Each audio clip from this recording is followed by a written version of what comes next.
رسول الله وعلى آله وأصحابه ومن والاه. أصبحنا وأصبح الملك لله والحمد لله. Yesterday morning,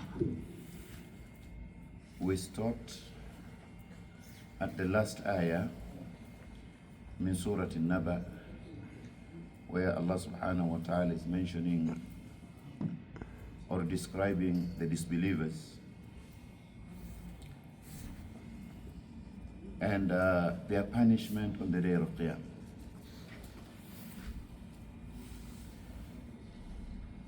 And we started from إنهم كانوا لا يرجون حسابا وكذبوا بآياتنا كذابا وكل شيء أحصيناه كتابا فذوقوا. So Allah subhanahu wa ta'ala is telling or addressing the disbelievers that taste فذوقوا, taste the punishment, فلن نزيدكم إلا عذابا. This punishment is not going to be decreased. Instead, it will increase. You will be increased in punishment. فَلَن نَزِيدَكُمْ, we will never increase you إِلَّا عَذَابًا, except punishment, severe punishment. Qur'an is so beautiful that when Allah subhanahu wa ta'ala mentioned the disbelievers, you will find that on the opposite side, Allah subhanahu wa ta'ala is mentioning, describing believers and the pious and their good return, good home, which is Jannah. That is how Qur'an is just, where Allah subhanahu wa ta'ala mentioned believers and then comes a description of the disbelievers. So clear. So then Allah subhanahu wa ta'ala says, Inna lilmuttaqeena Mafaazah. Verily, for the pious, for the righteous, for those who feared Allah subhanahu wa ta'ala, for those who had khawf of Allah subhanahu wa ta'ala, for those who worshipped Allah subhanahu wa ta'ala with hope, for those who believed in Allah subhanahu wa ta'ala, did the right thing and abstained from the wrong thing. Mafaazah, they will have a salvation. You talk about salvation? Definitely, if you work righteousness, if you adhere to Al-Qur'an and Sunnah, if you follow Shara'i of Allah subhanahu wa ta'ala, if you do what is right and you commit to that and you avoid what is wrong, Allah subhanahu wa ta'ala is guaranteeing your salvation, your success. Remember, we are in the month of Ramadan, and the main objective to be attained by fasting is لَعَلَّكُمْ تَتَّقُونَ يَا أَيُّهَا الَّذِينَ آمَنُوا كُتِبَ عَلَيْكُمُ الصِّيَامُ كما كتب على الذين من قبلكم لعلكم تتقون. The main objective is to attain taqwa. What is the reminder, Ahbab? Allah subhanahu wa ta'ala created us لعبادته, to worship Him alone. Allah subhanahu wa ta'ala created us to worship Him. And many times human being will be arrogant, human being will disobey Allah, human being will be corrupt and mischievous. Human being tend to forget the reason of his existence. In other words, Allah subhanahu wa ta'ala created us with objective, a noble objective, and that is to worship Him. And by worshiping Him, He wants us to succeed. He wants us to attain salvation.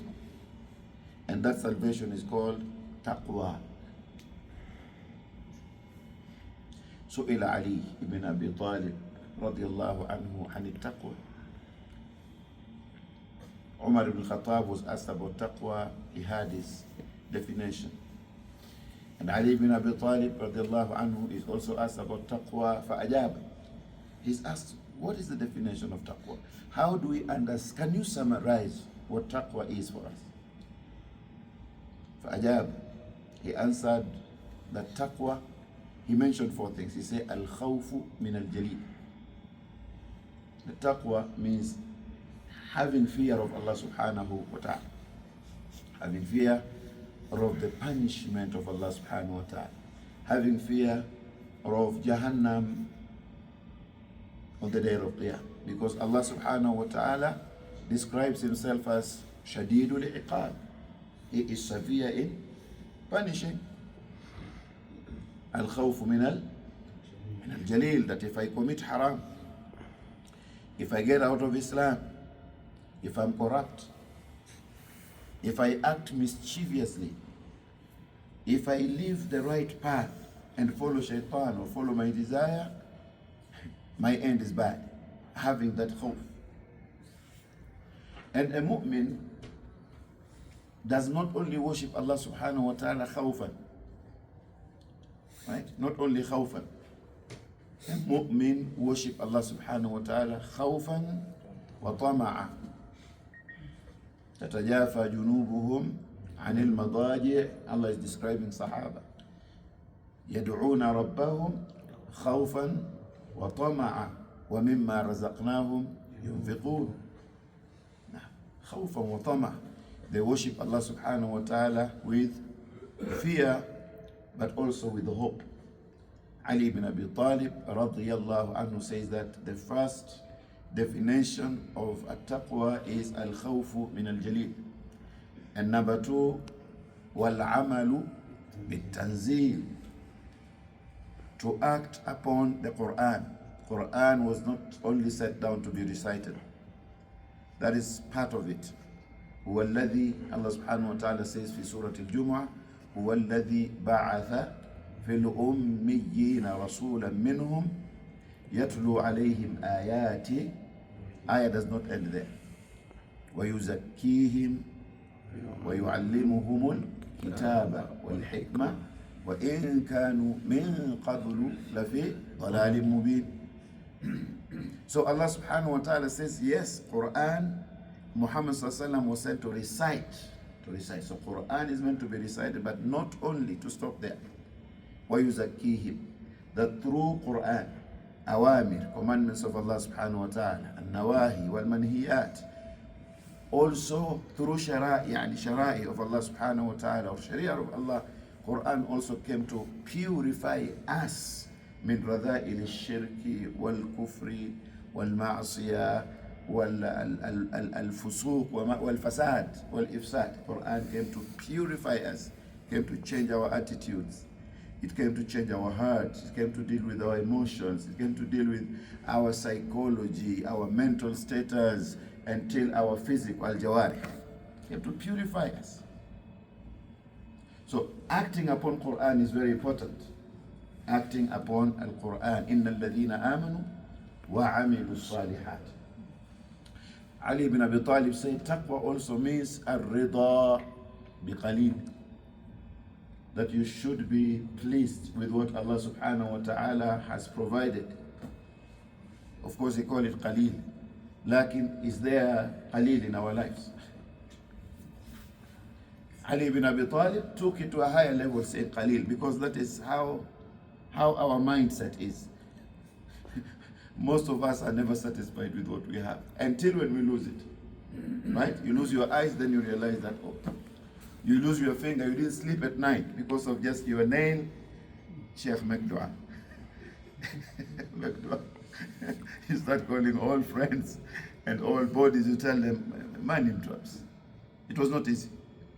I called Doctor and I called Mutakhassis and I did this and that, and yeah, you know, we have an appointment. Mekdua, so we do. When ni'mah is replaced, ar-ridha bi-qalil, yani ar-ridha bima qasama Allahu lak. You have to be pleased. It is a quality of a mu'min to be pleased.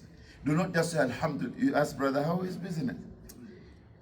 He's breathing, he's taking a deep breath, and he say, not so bad. If any businessman say, and I'm sorry, I know there are businessmen here, if he say, not so bad, you know that, yeah. Yeah, and Americans have this thing of, I'm hanging in between there. And when business is so good, very few say, MashaAllah, this year. You don't hear, such statements of this year, MashaAllah. Even when we receive tax return. Nobody's saying, Alhamdulillah, this year, right? Al-Muhim. Ar-Rida bima qasam Allahu lak. You see that quality in Sahaba. They were very pleased. You see that quality in Anbiya and Rusul. Subhanallah. They were qudwa. If you look at their lives at the time of hardship, at the time of ease, one thing they maintained was that they know that this is from Allah.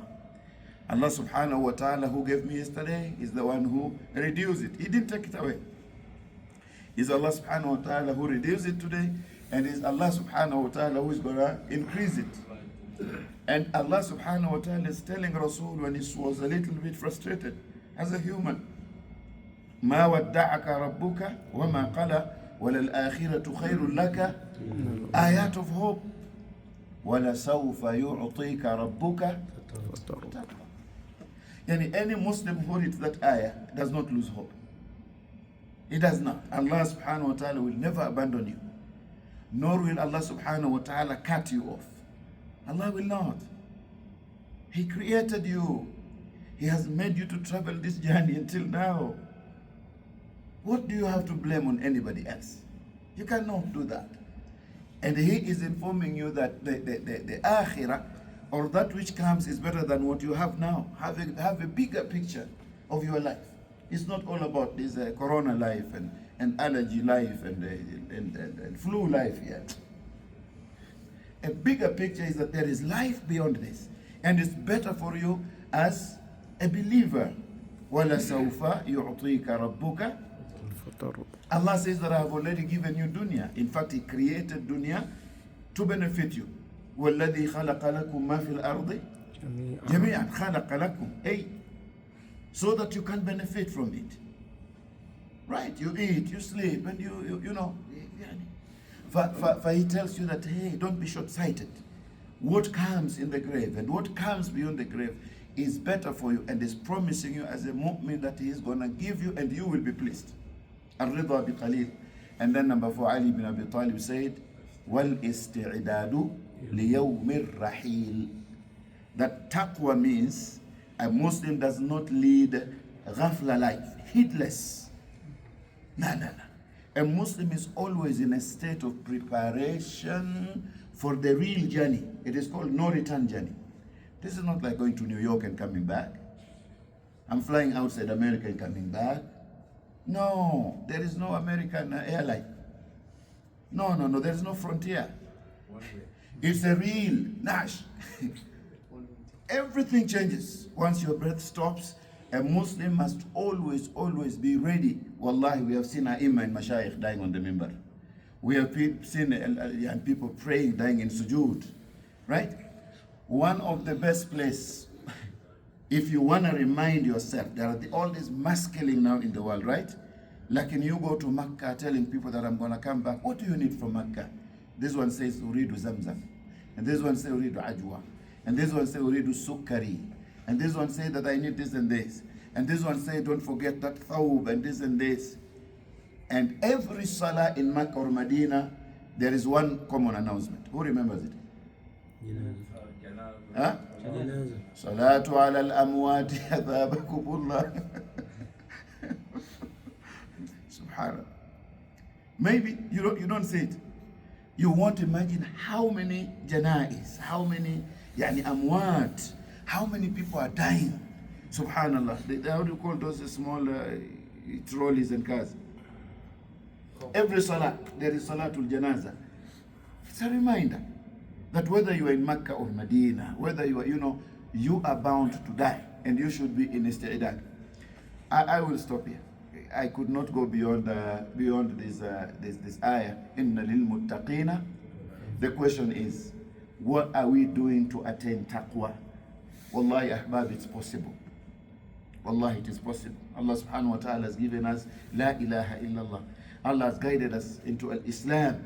If we can make all this effort to attain dunya and say I'm successful, and talk about your traveling, and talk about your achievement, and talk about your success, and talk about how much you have gathered and acquired, wallahi, it is more possible to attain taqwa. And Rasulullah sallallahu alaihi wasallam said, ittaqillaha haythuma kunt. Fear Allah subhanahu wa ta'ala wherever you are. Fear Allah in your home and regarding your family. Fear Allah in the masjid. Fear Allah in your business. Fear Allah wherever you are. وَأَتْبِعِ سَيِّئَةِ الْحَسَنَةَ تَمْحُهَا. And follow the bad deed with good deed. You know that if you commit a sin, of course you have to repent and ask Allah for forgiveness. But Allah subhanahu min rahmatillahi alayna aw ala ibadihi, of the mercy of Allah subhanahu wa ta'ala upon his slaves, Allah subhanahu wa ta'ala does not only forgive your sins when you make tawbah. Subhanallah. There are different ways that Allah subhanahu wa ta'ala forgives you. Allah knows that we are weak. One of the best ways that Allah forgives you is innal hasanat yudhibna sayyi'at dhalika dhikra lidhakirin.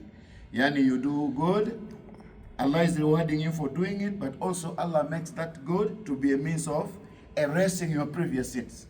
Allahu Akbar. No one rewards like Allah subhanahu wa ta'ala. No one rewards. Everything you do and say leads to reward, forgiveness of sins, purification, elevation to higher degrees. Innal hasanat yudhibna sayyi'at. So the message is that do not make bad deed to be your habit. Even if you make a mistake, because we are weak, we make mistakes, still focus and commit to doing good righteous deeds. Allah subhanahu wa ta'ala is gonna erase your sin to وَخَالِقِ النَّاسِ بِخُلُقٍ. If Muslims can follow these three advices from Rasulullah, the world is gonna change. If Muslims are gonna make effort and make it to be a mashru' that I'm gonna fear Allah subhanahu wa ta'ala because Allah is seeing me, right? Wherever I am. Don't be a person of confused personality. In the masjid I behave like this, outside there. I gave you an example of people who are fighting in the masjid, in one of the masjid. It was during Asr. And brother was so enraged, he was so mad, I think he was offended, I don't know what happened. And he told his brother that, listen, wallahi, if there are two things that stops me from punching your nose. Of course, not in this masjid. We are very peaceful here in Asab al-Khan. And not in other masajid as well, alhamdulillah, in Colorado. I was somewhere, I witnessed this. Not in any masjid in Colorado. I'm being recorded. Don't call cops on me. FBI now. So this brother said there are two reasons. You really annoyed me. So people are between them. And he said there are two reasons that stops me from punching your nose. He said, why? What? He said it's Ramadan. And also we are inside the masjid. Now, I'm not letting you go. Meet me outside the masjid after iftar. Then you will see what I'm going to do to you. This is having to, how do you call it? He believes that he can only fear Allah in the masjid. After Ramadan, when we in the Ramadan. Ittaqillaha haythuma kunta, that is the message. Allah is seeing you everywhere, right? So don't say that I fear Allah here like this. Of course, you're in the masjid, Baytullah, you want to behave more, right? Lakin wherever you are, inna Allah kana alaykum raqiba. May Allah subhanahu wa ta'ala guide us to Salatul Muslim. Today's Jum'ah, follow Sunan of Jum'ah, come to the masjid earlier. Brother asked me long time, I didn't forget, he's sitting here, that we should also remind people about manners of Jum'ah. Many people are misbehaving on Jum'ah in the masjid, right from the beginning. We don't treat Jum'ah as a Jum'ah. Jum'ah is a Eid of the week. Jum'ah is so great. Jum'ah is appointed by Allah subhanahu wa ta'ala, and know that وَلَا تَقُومُ سَاعَةً إِلَّا فِي يَوْمِ الْجُمْعَةِ. We don't know which Jum'ah Qiyamah is going to occur. Like Rasul said that Qiyamah will occur on a Jum'ah. Which one we don't know. Can you imagine if today is Qiyamah? Are we prepared to meet with Allah subhanahu wa ta'ala? Subhanakallahumma bihamdik. Shadu la ilaha illa ant. Nastaghfiruka wa natubu. Jazakumullah khair.